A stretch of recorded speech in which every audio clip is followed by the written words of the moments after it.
All right. Hello, thanks, Natasha. Appreciate it. And thank you for having me today. Um, uh, I appreciate the introduction. I appreciate all I've learned so far from the previous speakers. I've been asked to talk about surgical recruitment and best practices in a world without board scores. And I'm hoping to take you through a journey, not just through surgery, but through really resident recruitment in general. And really those standardized metrics we historically rely upon even beyond board scores in order to really focus on how we can better select applicants for the best programs, the best applicants, the best time. I have no financial disclosures. I do serve on the NRMP board of directors, and relevant to this talk, did represent surgery to the AAMC and to ERAS supplemental in its development, but everything I'm showing today is my personal opinion and the available data on the topic and does not represent those organizations. So the journey we'll take today is going to focus on historical recruitment metrics, the pitfalls of over-relying on standardized exams and other metrics that we are using, the current state of affairs for these innovations that came through in the post-COVID reboot, some of which foster holistic review. And then we'll end with, how do we actually do holistic review and how is it going to improve our applicant program alignment? So just a word about the past. You've already heard the challenges of the recruitment continuum.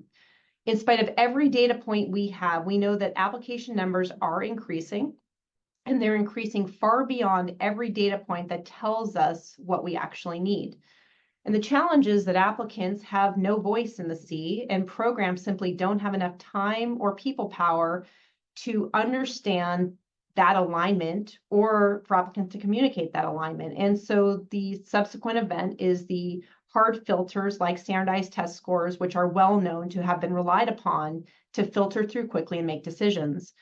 This paper by Green in Academic Medicine was really one of the first that showed that to us in 2009, showing our over-reliance on step 1 and step 2 scores as really sole determining factors or near sole determining factors in who we recruit. So I'd like to think that 12 years later, in 2020, things were different. But in 2020, which was the first year of COVID, when we had finally started talking about equity and holistic review, things didn't look a whole lot different. In fact, step 1 and step 2 were still number 1 and number 3 most important in who we selected for an interview. And I want you to focus there on also number 2 and 5, letters of recommendation and MSP. We'll talk about those as well. Okay, so I used my standardized test score to interview someone, but once they interview, I'm just considering them. Unfortunately, also not the case. This is a year later. This is 2 years now into COVID. Step 1 and COMLEX are going to be pass-fail in 6 more months. We're talking about equity. We are talking about disparities. We are talking about holistic review. And still what we see, again, in the largest data point that is available, the 2021 NRMP Program Director Survey, the step 1 and step 2 are by far the most important variables we use to select candidates, not only for interview, but also for rank. And I want you to focus also there on MSPE also increasing in importance. I love these two tables, which come from 2021 and 2022 NRMP Program Director Survey, yet I find them very scary. We all knew that programs would de-emphasize step 1 and COMLEX 1 scores once they became pass-fail because they had to. In surgery, we conducted a survey, and the survey asked, are you going to de-emphasize step 1? The answer was yes. And we said, we'd like you to de-emphasize step 2 or COMLEX 2, and the answer was no. And sure enough, that's exactly what the NRMP Program Director Survey showed everyone. Although we became very facile interpreting a pass-fail of step 1 and COMLEX 1, and I will say COMLEX data is not shown here because it's not available within the survey data at that time, and this is the last survey available, we see that when USMLE and COMLEX 1 went pass-fail, we in fact saw the opposite effect. Step 2 became a hard filter. We see an increasing number of programs who are now requiring a hard score for step 2 and fewer who are really de-emphasizing its use. So unfortunately, step 2 just became the new step 1 in COMLEX 2. So we know then we're over-relying on them. Should we care about that? What are the pitfalls? Well, we know historically that certain groups are marginalized, and over-reliance on standardized test scores runs the risk of harming certain groups, such as underrepresented minorities and gender. In this group of internal medicine applicants, 92% of program directors relied upon step one to make decisions on an interview. And I think what is most striking about this study is that cutoff score for cutoff score, individuals who are African American were significantly less likely to get an interview, even with equivalent step scores, than their non-African American colleagues. And that difference was 3 to 6-fold less likely to get an interview, even with the same cutoff score. I like to think surgery was different, but in fact is no different. This is a group of 10 programs, 3,000 applicants, and the first line you can see is number who applied, the second is selected for interview. Although in the group selected for interview, there was no difference in step one scores, you can see that the number selected for interviews was significantly different between different racial and ethnic groups, with those individuals who are Hispanic, Black, and Asian receiving less interviews than their white colleagues, in spite of higher numbers of applications. But we're making progress, and we are. This is recent data from the New England Journal, 4 decades of medical school, those individuals matriculating to medical school. And there are more individuals who are women and underrepresented minorities going into medical school. We're making progress. This is the US Census data over the last 4 decades, and it shows that we are making progress. We're just not keeping up with the US Census data. And so we have a lot of growth still to make in certain groups, as you'll see here.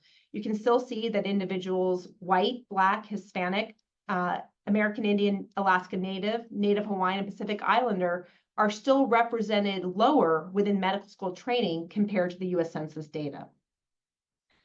So some would argue, and some have argued, that of course I rely on the step score or COMLEX score because I'm going to get a better applicant. I'm going to get a better resident. Minus one study in surgery that showed maybe a soft association of step one in the ABSITE. No single study has ever shown that step scores or standardized test scores correlate to resident quality. And isn't that what we want? Don't we want a resident that thrives in our program and mission aligns? But I wanted to share with you, this is just a small sampling of the different studies. No single study to date has ever shown the correlation of a standardized test score to the quality of a resident you're getting into your program. And so I would argue now is the time for change. 2 quick slides. MSP letters of recommendation. We'd like to think that those are not flawed like standardized tests. These two we historically over-rely upon. But in fact, they're subject to the same problems. And it's just it's important for intentionality and awareness as we review applicants coming to our programs. This is a study from Yale, 6,000 candidates, US MD graduates. It did generally look like the applicant pool of that year. Individuals who were male and white were more likely to have what are called standout words, exceptional, outstanding, excellent, and ability words compared to their counterparts. Women applicants were more likely in MSP to have grindstone words. Think about nose to the grindstone, talking about your work ethic. And in fact, although there were some correlations with step scores and the use of those words, although not significant, when you control for every variable, the only difference that led to differences in these standout words, et cetera, in MSPE, in fact, were race and ethnicity. Well, what about letters of recommendation? I showed you in the NRMP data, it was number 2, just following step 1. In fact, we see similar areas for us to be attentive to when we're selecting applicants. This is a study from surgery, and in letters of recommendation, standard, narrative, traditional letters of recommendation. Letters of recommendation for men were more likely to be longer, talk about their first name, ability, achievement, awards, leadership, again, those things about ability. And letters of recommendation for women were more likely to focus on words about work ethic, caring words, physical descriptors, rhinestone, and use positive but kind of general terms such as delightful.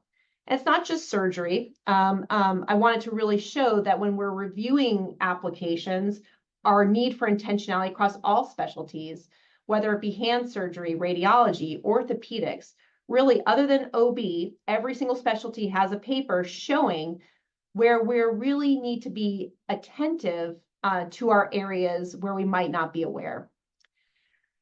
And so the question is, can we learn anything from other specialties? And I would argue that we can. And maybe if we look outside of our purview and we look at other walks of life, we can learn a lot. Angela Duckworth, as you know from the grit scale, looked at the U.S. Military Academy, who assesses candidates for the U.S. Military Academy in a way that looks strikingly similar to GME. They use the whole candidate score, the whole applicant score, which is made up of standardized test scores, class rank, physical fitness, and leadership. So at least the first three look just like the NRMP data that we're relying upon also. And the question she asked was, does the whole applicant score, like standardized test scores, USMLE complex, correlate to resident attrition? And guess what? It doesn't. In fact, it underestimates attrition. And the grit scale that she developed with long-term goals, passions and interests, and overcoming obstacles was more predictive of attrition and success than any standardized test we could ever use. And so I would argue to you, this is an example outside of medicine that we can bring to medicine and bring to this dialogue to focus our attention not on standardized tests as we historically do, but rather to talk about match quality and resident quality and the degree of fit that someone has and the work we are doing, and focusing instead on how we define holistic review. So I've showed you we're over-relying on it, and yet it is profoundly flawed in all of the top metrics. So why are we doing it? We're doing it because we receive 100-fold more applications than we have positions to fill. And frankly, this is how we feel. We're spinning. In 4 weeks, ERAS will open, or whatever application system your specialty is doing, and we have no idea how to start. And so what is happening is our brains are making subconscious decisions to place filters in place so we can sift through the data and make decisions before we have to issue interviews. We would all love to do holistic review, but unfortunately, in spite of talking about it for 3 or 4 years now, 76% of programs, this is data also from the NRMP, have no idea what a holistic review is or how to conduct one. So let's move into current state. As you know, when we had the COVID reboot, our dialogues completely changed. We know there was time for innovation, and we know there was time to change. The purpose of signals and the purpose of the ERAS supplemental application, and obviously everyone has a different opinion, was not to decrease application numbers. That was never its intent. And frankly, that was not the intent of the signals. The intent of the ERAS supplemental application and the signals from the start was to drive a holistic review and to give applicants a voice in the sea. That was its intent. And in order to do so, as you remember in the early days, or I guess 3 years ago now, it had 3 components: past experiences, geographic preferences, and program signals. I'll isolate my conversation to program signals because I think that's what most people want to hear about. We can certainly talk about the others if it's important. Most of you probably know this, but just some background history. Signals were developed in economics. When applicants finished schooling, they received 2 preference tokens or signals that they could distribute to employers. This increased the likelihood of an interview and increased the likelihood of getting the job. Fast forward, ENT was the first to implement signals with 5 in 2021.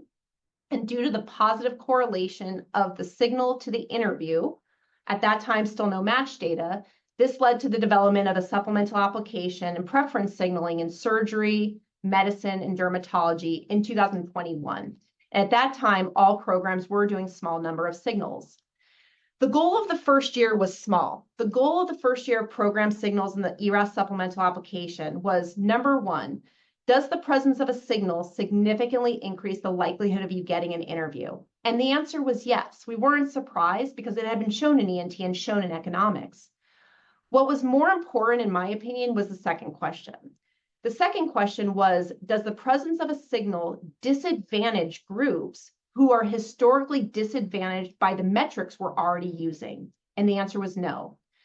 So what you can see on the next 3 slides is the presence of a signal increased the likelihood of an interview regardless of your gender, regardless of whether or not you were underrepresented in medicine, and increase the likelihood of an interview for all candidates, a group also historically disadvantaged. So it benefited US MDs, DOs, and individuals who are IMGs. So all applicant types benefited. And why I'm focusing on this and why I think it's really the most important conversation is that this is the one data point that to date we really haven't subsequently studied. Needless to say, the data was positive and it led, as you all know, to the rapid expansion of many types of signaling, small, large, tiered, 16 specialties, and now you can see we have lots of different variations. I'm not going to take you through a lot of detail on the difference because I'm sure your specialties, you know all about what your specialty is doing, but I wanted to just give you a high-level overview of the three major types. Small signals, which were adopted in surgery and medicine to start, really were used as a mimic of what Alvin Roth, who's one of the Nobel laureates, developed in economics. And the reason small signals were developed is because in their scarcity, applicants can communicate only their top preferences and programs can have confidence that they mean a lot. Also, in their scarcity, when I don't have a signal, it doesn't mean I'm not interested in you. It just means I ran out. And so therefore, programs cannot use it as a hard filter and induce an application limit. The problem is applicants like more than 5 programs. And so about half of the applicants actually wanted more signals, which did lead to some changes this upcoming cycle. Ortho and other specialties attempted to address that concern, and they did that with large number of signals. And to one of the previous speakers, this allowed more programs to get more signals and allowed applicants to have a broader voice to fulfill that applicant concern. The challenge and the con, though, is that they're common. And because they're common, you don't know if you're one of the 30 programs that are really loved as a program director. More importantly, though, because they are common, the lack of a signal means something to programs. And as I'll show you in the next slide, the lack of a signal is associated with a near zero chance of getting an interview at this point, which is now publicly available data. I personally am most concerned, though, that when we already know that the signal is so heavily now linked to an interview, and let's call it a filter for all intents and purposes, I am worried about those individuals and those applicants who might not have the mentorship on signaling about how to appropriately distribute a signal. I would say the gold-silver situation in the tiered signaling really is the goal of trying to reconcile the two types and gives applicants that same flexibility of both paradigms. It is a bit difficult to explain, and we really don't know if they're any different per se. And what we're seeing so far is that the kind of pros and cons look pretty similar to the large signals. So this is publicly available data from the AAMC ERAS that is available in a webinar format, which I just took from that as I no longer serve at the AAMC. But at this point, most applicants actually felt the number of signals was about right. This next line, I think, is the most important line, especially as you take it back to your programs and your advising of students. In specialties like medicine, and medicine I think stays at 5 this year or so, the presence of a signal has about a 31% interview conversion rate. So meaning your chance of getting an application to an interview with a signal is about 31%. But if you don't give a signal, you can still get an interview. That number is about 6%. If you're, though, in a large specialty like orthopedics, which is the one specifically that's been kind of put out at this point, your chance of getting an interview when you signal is about 20%. Your chance of getting an interview without a signal is near zero. Okay, and I think when it comes to kind of advising signal use, that is one of the most important variables. So bottom line, programs are taking the signal very seriously in terms of an invitation, especially in large signal programs. And I think at this point, we can probably safely call it a filter. Just a word, more signals means more programs get those signals. I can go into that if that's of interest. And we do know that the output now is that it did decrease application numbers. That was not its goal, but it has certainly achieved that in those large specialties because people are learning that they are being used as filters. This is the current plan for the different specialties. It's available on the website. Just a caution about what we actually don't know. This is 1-year data. We actually have no idea the applicant behaviors and innovation and how everything's playing in. And I would just caution us to take a breath and slow down before we continue to innovate and to understand actually what we've done. We have no data on whether these different paradigms have impacted diverse applicant groups in different ways. And that's a very important data point that must come through. We do not know if any of this actually impacts the match or attrition rates in the future or match quality, which is really the bottom line. But I'm hopeful as there is a collaboration going with the AAMC, NRMP, and the different specialties to answer the first question. And I think within the signaling world, there's a lot of attention to other signaling paradigms. Just a word on how to solve other challenges and innovations that have been brought in the last 3 years. I've talked to you about the differences in word choice and the potential differences brought in by the narrative traditional letters of recommendation. There's been an attempt to mitigate this with different specialties adopting standardized letters of recommendation, orthopedics, ENT, I think plastic surgery as well, and really is more time efficient as a program director and increases your reliability as a rater. Arguably is going to be more objective. And in fact, now has been shown by orthopedics to mitigate those differences that might impact the interview and the rank given our reliance. And certainly the use of the standardized letter of recommendation in ortho have now been shown to mitigate the differences in language between different genders and different racial and ethnic groups.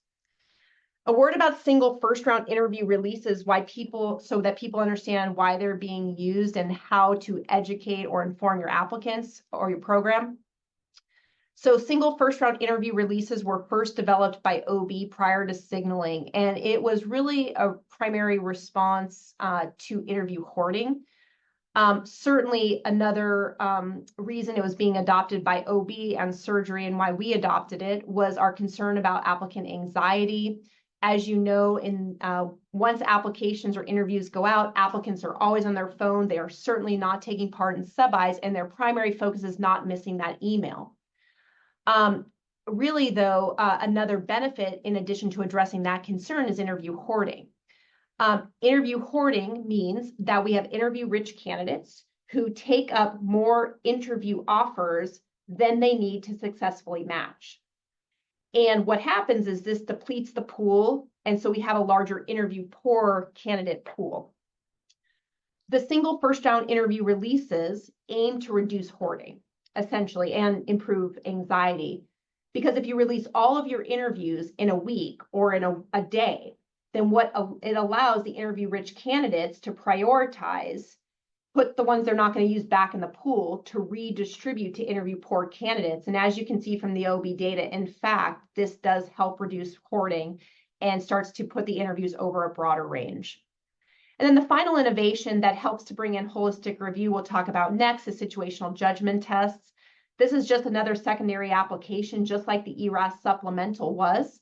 It certainly takes a lot more time, more cost, and more energy, but really helps to address our concern with some of the applications of asking the question, who has that mission alignment that we're looking for? Who really optimizes interprofessional communication skills and professionalism?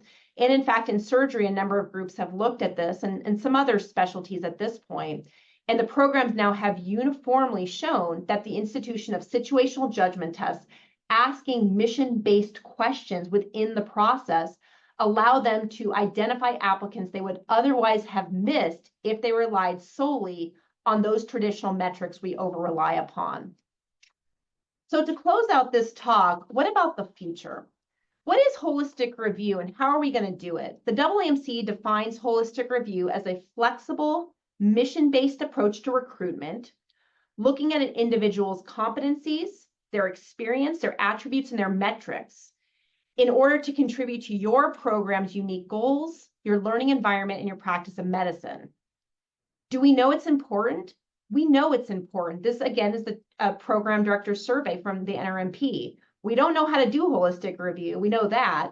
But what we know is those people who are doing it feel that it improves their ability to identify applicants who have alignment, and allows the support of the institution's mission to a greater extent.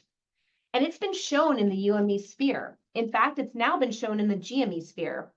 This is an internal medicine program, a 3-year experience, institution of a mission-based holistic review. Define your mission, communicate your mission, interview based on mission, and do standardized interviews. And in fact, showed that the institution of holistic review significantly, threefold, increased the number of applications reviewed, interviewed, and matriculated for those underrepresented in medicine. Surgery did the same thing. University of Pennsylvania, Kerry Ahrens was a longstanding program director before he moved to Columbia. They also were the first in surgery to introduce holistic, mission-based recruitment. And it didn't compromise who they got. Their resident quality was the same. The step scores were the same. The ABSTITE was the same. They graduated the same. They all did just as well. But they were able to diversify their applicant pool in a way that better aligned to the mission of the residency training program. So I ask you, what is your mission? And the first thing, in order to convert to a program of holistic review and help to address some of these challenges and over-reliance and really get to the right applicant for your program at the right time, it's to define your mission. What is your curriculum? What are your community health needs? What are your workforce needs? Not necessarily in the hospital and what clinical needs your residents are going to fill, but what are the workforce needs in your local community that you are training your residents to achieve? What are the competencies that either you're going to offer the resident or the resident will offer back to your program? And then finally, putting all this together in a mission that guides the experiences, the attributes, and the metrics you're looking for in your applicant.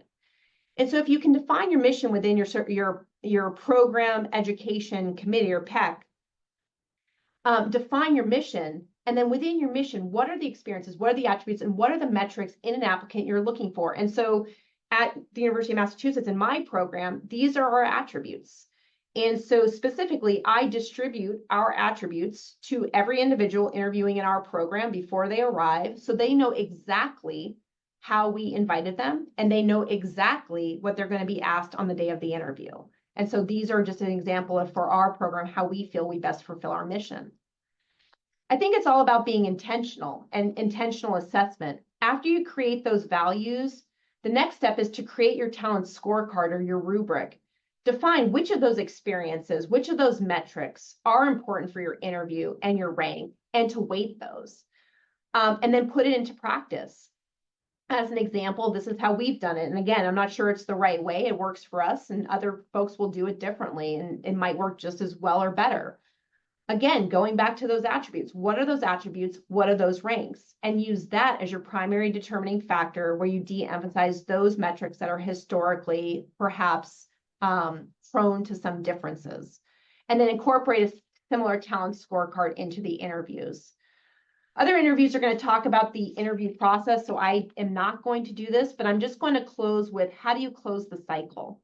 We have a lot of challenges in resident recruitment, and we have a lot of solutions to them also that we really need to study. But at least, how do I start today in my program? Define your mission, define your attributes, define who you are looking for, and commit to that with a talent scorecard. Bias training for those individuals intersecting with an applicant or your residents in your clinical competency committee. Continue the trend, not just in your recruitment, but within your evaluation, within your program itself. Continue the cycle. Using a process that's transparent and structured. Single interview platform, not virtual or live. It has to be the same for everyone. An interview panel that understands your mission and resembles your candidates.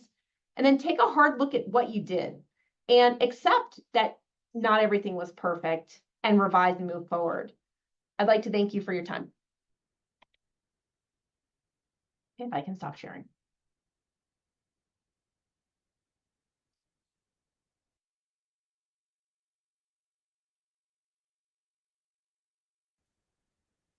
And we're going to close this session for today.